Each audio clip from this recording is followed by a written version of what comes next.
Paramashivoham.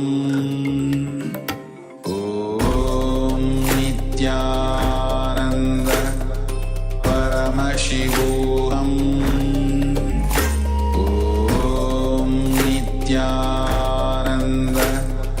Paramashivoham.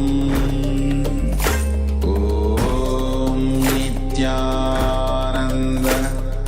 Paramashivoham. Om Nityananda Paramashivoham. Om Nityananda Paramashivoham. Om Nityananda Paramashivoham. Om Nityananda Paramashivoham. Om Nityananda Paramashivoham. Om Nityananda Paramashivoham. Om Nityananda Paramashivoham. Om Nityananda Paramashivoham.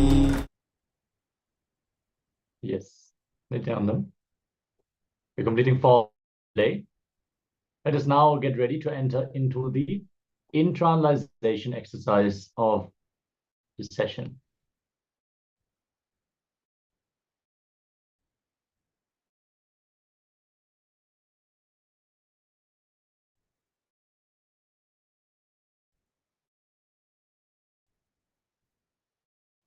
Understand, you choosing immortality by my expansion, you will try to retain your immortality. You express yourself through whatever you feel as you, that you will multiply, reproduce through other people.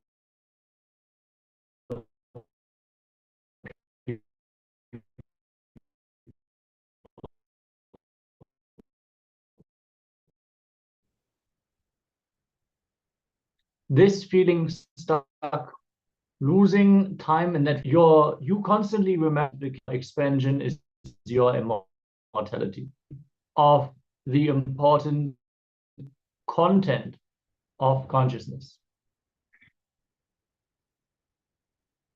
At the same time, when you get stuck in that feeling that you're not clear, that is when you enter in the life unconsciously. So basically, mainly we are going on these two aspects: the unconscious living where you are getting stuck, and the feeling where you are multiplying what you think as you. So we are going to do a short exercise. In the first step, you'll be penning down what you feel inside you, I, as you. If you feel you are an ideology, you will be expanding that.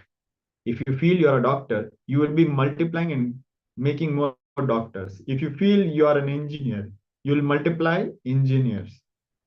So look in and see, what is it that you feel as I? What do you identify yourself with strongly? That you say, I am that, and list that down. If you have any questions about this process, let us know. Have your pen and paper ready, get started.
Yes.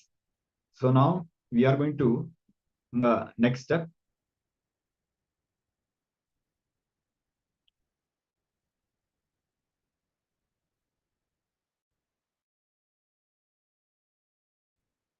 Now, please sit and where you have not done anything. Almost body was breathing, but nothing else was happening. These are the moments where you became completely stuck. So just focus on those parts of your past 10 years of your life where you completely got stuck and you have done almost nothing other than breathing. Just time went by because you were keep on getting stuck. So please look back and identify what was keeping you stuck. Please.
Yes. Understand, delay, do not postpone, do not waste your time adding the content and context of consciousness into, because you're not adding the right content of consciousness into your time, in your life. Not just you will be stuck, many times you do dangerous things, stupid things. So the content consciousness is such an existence, causeless auspiciousness, and expanding its existence and celebrating the existence and expansion component exponentially. So understand that you are always multiplying what you cognize as yourself. So cherish the conscious content, which is the supreme bliss itself. We are going to now get ready to another round of power manifestation. Today we are manifesting the power of quantum memory. We're going to project a page of a book on screen, and we're going to flash it only for a few seconds. And then we're going to give some time for you to connect to Swamiji in your third eye and request the content to be revealed to you of the quantum memory, where simply by glancing at something, you will be able to retain this information for a long time and at will. We're going to project the page 225 of the Science of Living Enlightenment book. And yes, let's get ready. Requesting all the participants to please be on camera throughout this and settle down. See many people not on camera. Requesting everyone to please come on camera for the power manifestation. Yes, great. And simply sit, connect to Swamiji in your third eye and start chanting the Mahavakya. Nityananda Paramashi. Simply flow through you. Don't try to quickly read and memorize everything. That is not the point. Just glance the page with a deep trust that Swamiji will reveal the page's content to you in this round of the power manifestation.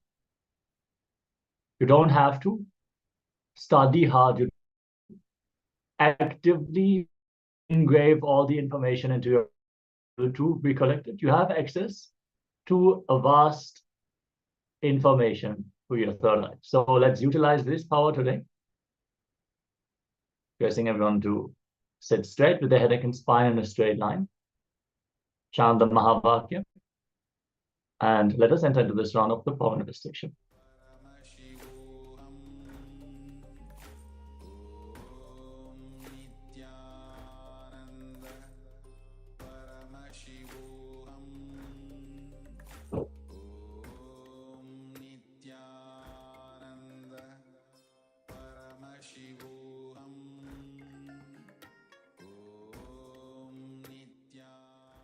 Yes, the page is now projected on screen.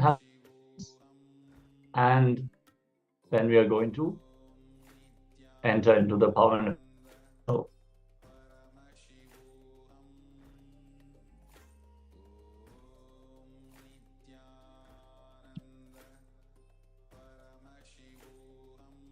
now start after you connected to Swamiji in your inner space has been the content of this. Chant the Mahavakya and let's begin. Nityananda Paramashivoham Om Nityananda Paramashivoham Om Nityananda Paramashivoham Om Nityananda Paramashivoham Om Nityananda